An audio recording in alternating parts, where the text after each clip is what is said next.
बड़े अक्षरों में एक हेडिंग लिखी है, भारत की नई शिक्षा नीति। और देखिए, इसी हेडिंग के ठीक नीचे एक बहुत ही अहम तारीख को हाईलाइट किया गया है, 29 जुलाई 2020। अच्छा, ये वो दिन था जब ये लागू हुई। जी, ये वो ऐतिहासिक दिन था जब इस नई नीति को लागू करने की दिशा में पहला ठोस कदम बढ़ाया गया था।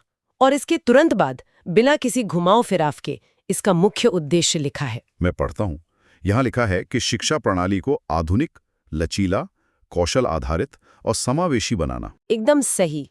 अब देखिए, यहाँ समावेशी या इंक्लूसिव शब्द सिर्फ सजावट के लिए नहीं है। इसका सीधा सा मतलब है कि शिक्षा का ढांचा ऐसा हो जो समाज के आखिरी छोर पर खड़े बच्चे तक भी पहुंचे, चाहे वो किसी सुदूर गांव का ही क्यों ना हो। उद्देश्य तो सुनने में बहुत शानदार लगता है, लेकिन मेरे मन में एक सवाल आ रहा है। पुरानी नीति को पूरी तरह से बदलने की इतनी बड़ी जरूरत ही क्यों आ पड़ी? मतलब क्या ये किसी कंप्यूटर के पूरे ऑपरेटिंग सिस्टम को बदल देने जैसा है, क्योंकि पुराना सिस्टम अब नए ऐप्स को चला ही नहीं पा रहा था? अरे वाह, ये तुलना बिल्कुल सटीक है। अगर हम नोट्स के अगले हिस्से पर जाएं, जहां पृष्ठभूमि यानी बैकग्राउंड दिया है, तो वहां एक बहुत ही रोचक बात लिखी है। अच्छा, क्या लिखा है? देखिए, इससे पहले हमारे देश में 1986 की शिक्षा नीति चल रही थी। हाँ, बीच में 92 में कुछ मामूली संशोधन जरूर हुए थे, लेकिन जो मूल ढांचा था वो 86 का ही था। मतलब दशकों पुराना सिस्टम। बिल्कुल। अब आप खुद सोचिए, 1986 की दुनिया और आज की दुनिया में तो जमीन आसमान का फर्क है ना। हाँ, उस वक्त तो इंटरनेट भी आम लोगों तक नहीं पहुंचा था। हाँ, एआई और कोडिंग तो बहुत दूर की बात है। सही कहा।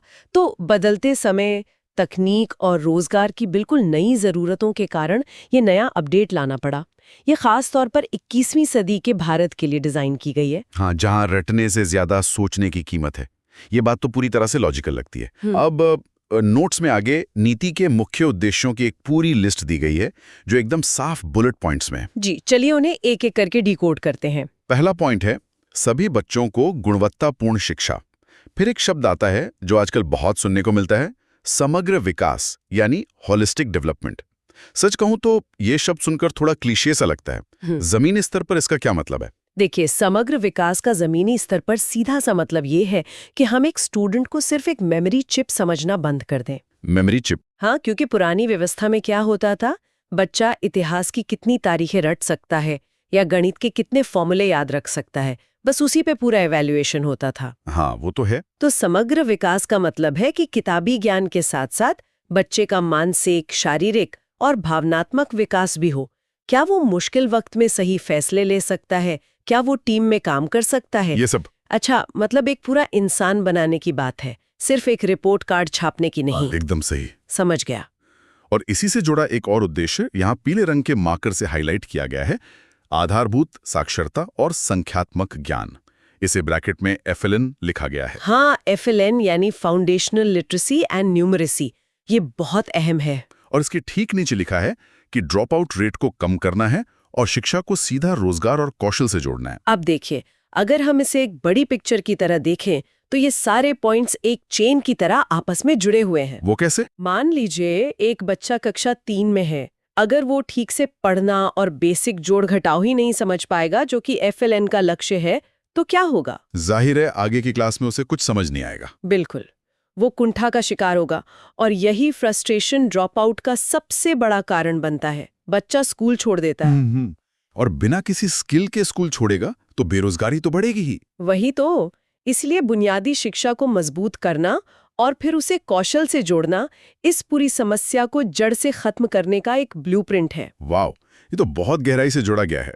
अच्छा, अब नोट्स उस हिस्से की तरफ मुड़ते हैं जिसने न्यूज में सबसे ज्यादा सुर्खियां बटोरी हैं। हाँ, स्ट्रक्चर वाला हिस्सा। बिल्कुल। पन्ने के बीचों बीच एक बहुत ही सुंदर सा फ्लो चार्ट बना है। इसमें विद्यालय शिक्षा की नई संरचना दी गई है, 5+3+3+4। यानी पुरानी जो 10+2 वाली प्रणाली थी, जिसमें हम सब ने बोर्ड परीक्षाओं का भयंकर तनाव झेला है, वो अब खत्म। जी हाँ, वो अब इतिहास बन गई है।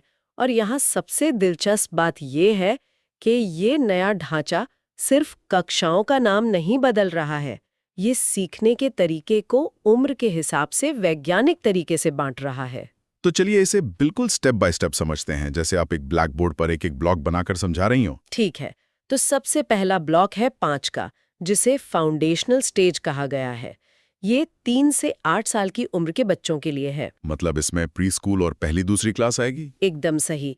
इसमें आंगनवाड़ी या प्री स्कूल के 3 साल और कक्षा 1 और 2 शामिल हैं।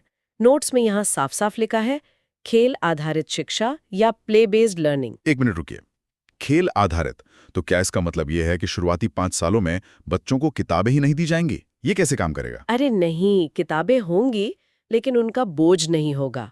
देखिए, इस उम्र में बच्चों का दिमाग सबसे तेजी से विकसित होता है। वो रट कर नहीं, बल्कि चीजों को छूकर, खेलकर और देखकर सीखते हैं। अच्छा। तो इन 5 सालों में मेन फोकस बच्चों को स्कूल के माहौल में ढालना होगा। उनके अंदर सीखने की उत्सुकता जगानी होगी, ना कि उन्हें रट्टू तोता बनाना। समझ गया। इसके बाद फ्लोचार्ट में अगला ब्लॉक आता है 3 का, जो है प्रिपरेटरी स्टेज। ये 8 से 11 साल के बच्चों के लिए है, यानी कक्षा 3 से 5 तक। यहाँ नोट्स में गतिविधि आधारित यानी एक्टिविटी बेस्ड लर्निंग लिखा है। बिल्कुल। अब बच्चा थोड़ा बड़ा हो गया है, तो खेल के साथ साथ अब कुछ हल्की एक्टिविटीज जोड़ी जाएंगी ताकि वे धीरे धीरे बेसिक सब्जेक्ट से परिचित हो सकें। और इसके बाद अगला 3 आता है मिडिल स्टेज। ये 11 से 14 साल यानी कक्षा 6 से 8 के लिए है।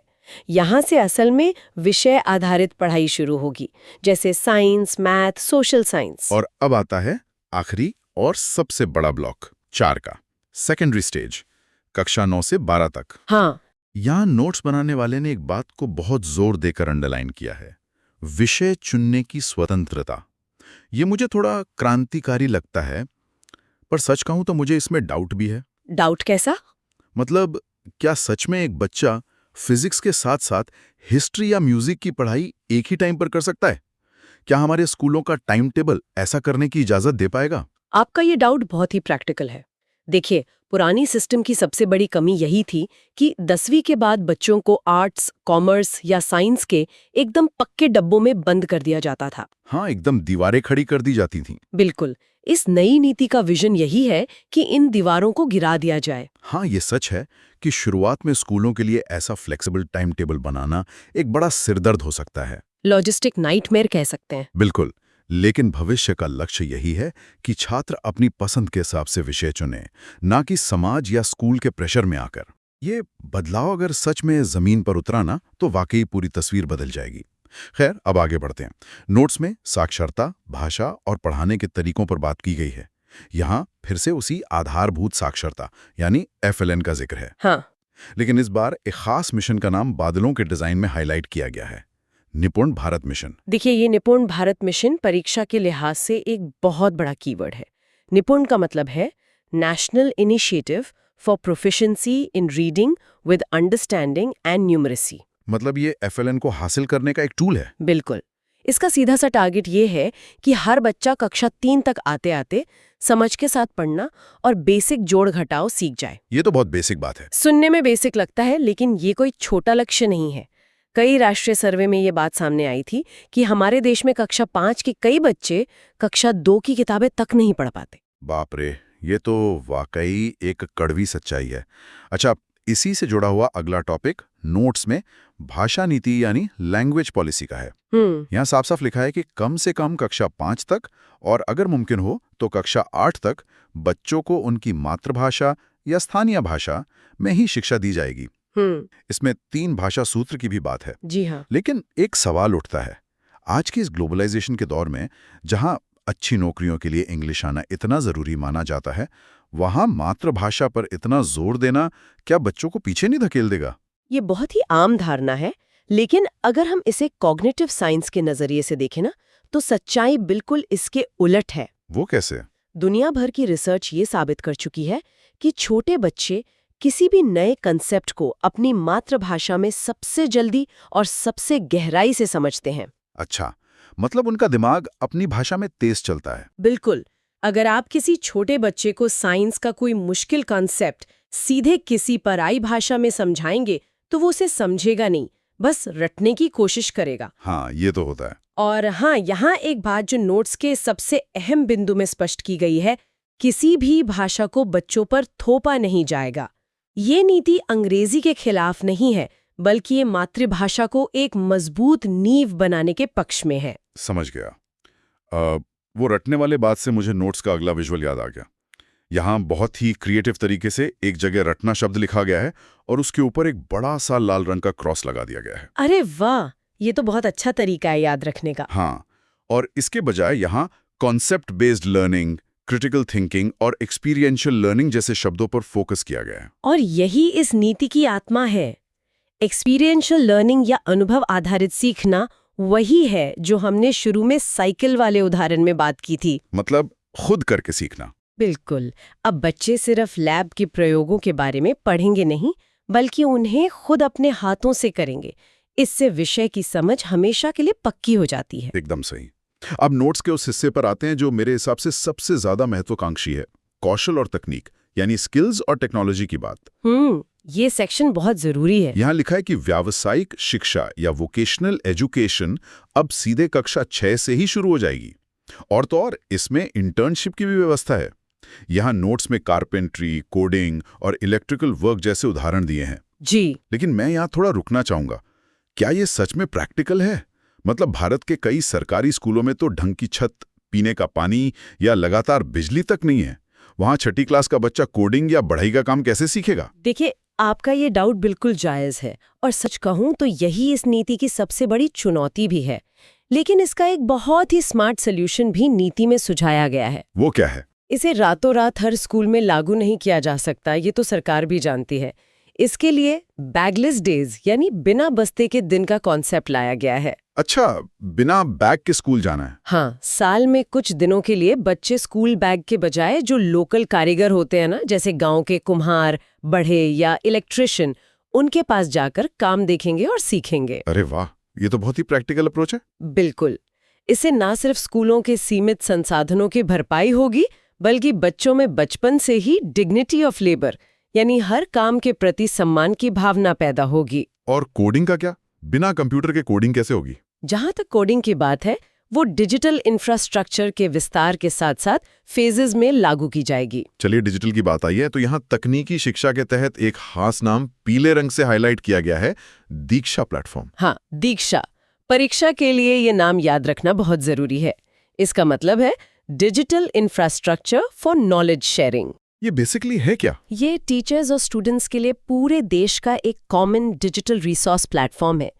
इस नीति में ये साफ किया गया है कि भविष्य में ऑनलाइन शिक्षा, वर्चुअल क्लासरूम और एआई का भरपूर इस्तेमाल किया जाएगा, ताकि दूर दराज के इलाकों में भी बेस्ट एजुकेशन पहुंच सके। एकदम सही बात है। ये सब सुनकर तो बहुत अच्छा लग रहा है, लेकिन आखिरकार छात्रों को जिस चीज से सबसे ज्यादा डर लगता है वो है एग्जाम, मूल्यांकन प्रणाली यानी असेसमेंट सिस्टम के बारे में यहाँ क्या कहा गया है? यहाँ बहुत बड़ा बदलाव है। हाँ, नोट्स बताते हैं कि परीक्षा को अब आसान और कम तनावपूर्ण बनाया जाएगा और साल में 2 बार बोर्ड परीक्षा देने का ऑप्शन मिलेगा। देखिए, ये छात्रों के मेंटल हेल्थ के लिए एक बहुत बड़ा कदम है। सच में?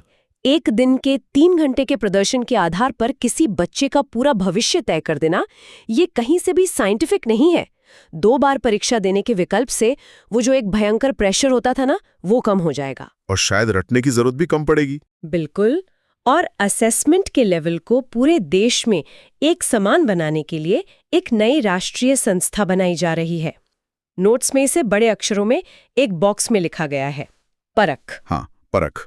इसका पूरा नाम भी नोट्स में दिया है, performance assessment review and analysis of knowledge for holistic development. बिल्कुल। और इसके ठीक नीचे एक बहुत ही दिलचस्प डायग्राम है। ये एक 360 डिग्री रिपोर्ट कार्ड का डायग्राम है। हाँ, इसे ध्यान से समझिए। इसमें एक बोल चक्र को 3 बराबर हिस्सों में बांटा गया है। नंबर 1, छात्र स्वयं मूल्यांकन करेगा। नंबर 2, शिक्षक मूल्यांकन करेंगे। और नंबर 3, सहपाठी मूल्यांकन करेंगे, यानी पीयर असेसमेंट। जी। ये तो बिल्कुल ही नया कॉन्सेप्ट है। लेकिन क्या इसमें ऐसा नहीं होगा कि बच्चे अपने दोस्तों को फुल मार्क्स दे देंगे और जिनसे उनकी लड़ाई हुई है उनके नंबर काट लेंगे? ये निष्पक्ष कैसे होगा? ये सवाल हर किसी के मन में आता है। लेकिन 360 डिग्री असेसमेंट ऐसे काम नहीं करता कि बस मन मर्जी से नंबर दे दिए जाएं। तो फिर कैसे होता है? इसके लिए बाकायदा रूब्रिक्स और पैमाने तय होते हैं। जब एक छात्र खुद का मूल्यांकन करता है तो वो ये सीखता है कि उसमें कहाँ कमी रह गई। Self awareness. बिल्कुल। और जब सहपाठी मूल्यांकन करते हैं तो वे ये बताते हैं कि इस छात्र ने टीम वर्क में कैसा प्रदर्शन किया, क्या वो दूसरों की बात सुनता है। ओहो, मतलब ये इमोशनल इंटेलिजेंस को भी मापेगा। एकदम सही। ये पूरी प्रक्रिया बच्चे की इमोशनल इंटेलिजेंस को नापती है। ये सिर्फ रटे हुए ज्ञान का टेस्ट नहीं है, बल्कि व्यवहार और कौशल का टेस्ट है। ये वाकई शिक्षा को देखने का एक बिल्कुल नया नजरिया है। खैर, अब इन नोट्स के अगले हिस्से पर आते हैं जो पूरी तरह से टीचर्स और प्रशासन पर फोकस करता है। ये बहुत क्रिटिकल हिस्सा है, क्योंकि बिना अच्छे टीचर्स के कोई भी नीति फेल है। बिल्कुल। शिक्षा के तहत यहाँ नोट्स में लिखा है कि शिक्षक गुणवत्ता सुधार पर भारी जोर है और 4 साल का बीएड अब अनिवार्य कर दिया जाएगा। ऐसा क्यों? क्या पुरानी बीएड प्रणाली में कोई खराबी थी? जब वो दूसरे करियर ऑप्शंस में सफल नहीं हो पाते। हाँ, एक बैकअप ऑप्शन की तरह। बिल्कुल। तो ये नीति चाहती है कि टीचिंग कोई बैकअप ऑप्शन ना रहे। जो छात्र सच में टीचर बनना चाहते हैं, वे 12वीं के बाद ही 4 साल का इंटीग्रेटेड कोर्स करें। इससे प्रोफेशन में सीरियसनेस आएगी। जी, और साथ ही शिक्षकों के निरंतर प्रशिक्षण यानी कंटिन्यूअस ट्रेनिंग पर भी प्रकाश डाला गया है, ताकि वे नई तकनीक और बदलावों के साथ खुद को अपडेट रख सकें। और इसी से जुड़ा हुआ अगला पॉइंट है समावेशी शिक्षा या इंक्लूसिव एजुकेशन का। हाँ, यहाँ नोट्स में इसका लक्ष्य साफ लिखा है, सभी के लिए शिक्षा, चाहे वो गरीब हों, दिव्यांग हों या लड़कियां हों। यहाँ 2 बहुत ही खास कीवर्ड्स का इस्तेमाल हुआ है। पहला है जेंडर इंक्लूजन फंड और दूसरा है स्पेशल एजुकेशन जोन्स यानी SEZ। देखिए, ये दोनों टर्म्स एग्जाम के लिए बहुत जरूरी हैं। तो ये क्या है एग्जैक्टली? जेंडर इंक्लूजन फंड खास तौर पर इसलिए बनाया जाएगा ताकि लड़कियों और ट्रांसजेंडर छात्रों की शिक्षा में कोई आर्थिक या सामाजिक रुकावट न आए। और ये स्पेशल एजुकेशन जोन्स SEZ देश के उन इलाकों में बनाए जाएंगे जो शैक्षिक रूप से बहुत ज्यादा पिछड़े हुए हैं।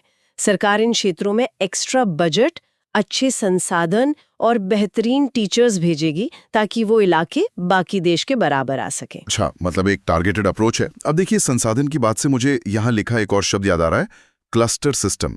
स्कूल प्रशासन को सुधारने के लिए इस क्लस्टर सिस्टम की बात कही गई है। हाँ, ये बहुत ही प्रैक्टिकल सोल्यूशन है। ये कैसे काम करेगा? अभी थोड़ी देर पहले हमने बात की थी ना कि हर स्कूल में एक अच्छी साइंस लैब या बड़ी लाइब्रेरी बनाना आजाद भारत में आर्थिक रूप से थोड़ा मुश्किल है। हाँ, बिल्कुल मुश्किल है।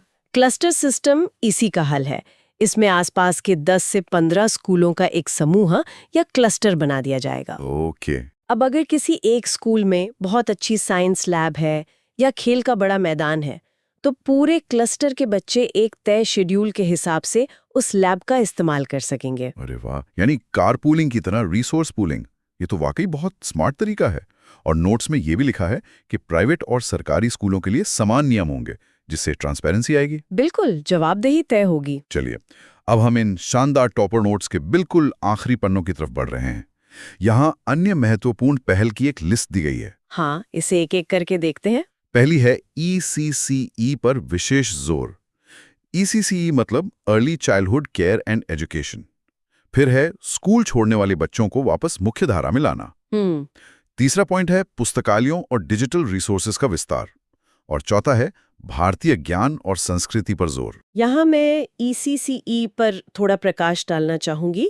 ये बहुत अहम है क्योंकि न्यूरोसाइंस हमें बताता है कि बच्चे के दिमाग का 85% से ज्यादा विकास 6 साल की उम्र से पहले ही हो जाता है। वाह, 85%। हाँ, इसलिए शुरुआती सालों में सिर्फ न्यूट्रिशन ही नहीं, बल्कि दिमागी विकास पर भी फोकस करना इस नीति की एक बहुत बड़ी जीत है। बिल्कुल। अब नोट्स में नीति के लाभ और चुनौतियों को बहुत ही अट्रैक्टिव तरीके से दिखाया गया है। वो टिक और क्रॉस वाला हिस्सा ना? हाँ, लाभ वाले हिस्से में हरे रंग के सही यानी टिक के निशान लगे हैं।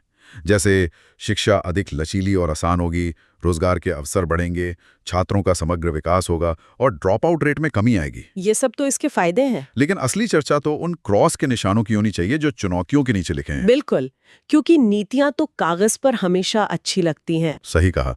तो पहली चुनौती यहाँ लिखी है सभी स्कूलों में बुनियादी संसाधनों की कमी। दूसरी है बड़े पैमाने पर शिक्षक प्रशिक्षण की जरूरत। और तीसरी चुनौती है डिजिटल शिक्षा में असमानता या डिजिटल डिवाइड। देखिए, ये जो डिजिटल डिवाइड है ना, ये हमारे देश की सबसे बड़ी जमीनी हकीकत है। हाँ, कोरोना के टाइम हमने ये सब देखा है। बिल्कुल देखा है।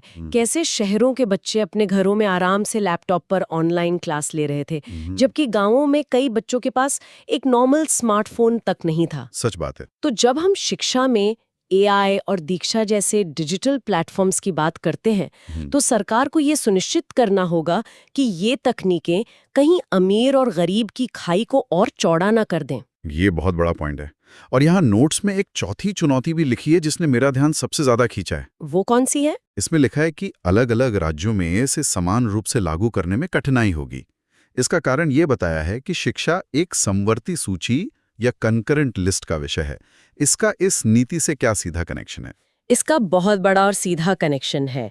देखिए, हमारे संविधान में समवर्ती सूची का मतलब ये है कि शिक्षा के ऊपर कानून बनाने का अधिकार केंद्र सरकार और राज्य सरकार दोनों के पास है। अच्छा। अब केंद्र सरकार ने तो ये बेहतरीन नीति बनाकर दिल्ली से पास कर दी, लेकिन इसे जमीन पर हर गांव, कस्बे में लागू करने की असली जिम्मेदारी तो राज्य सरकारों की ही है ना? हाँ, स्कूल तो स्टेट ही चलाते हैं। बिल्कुल।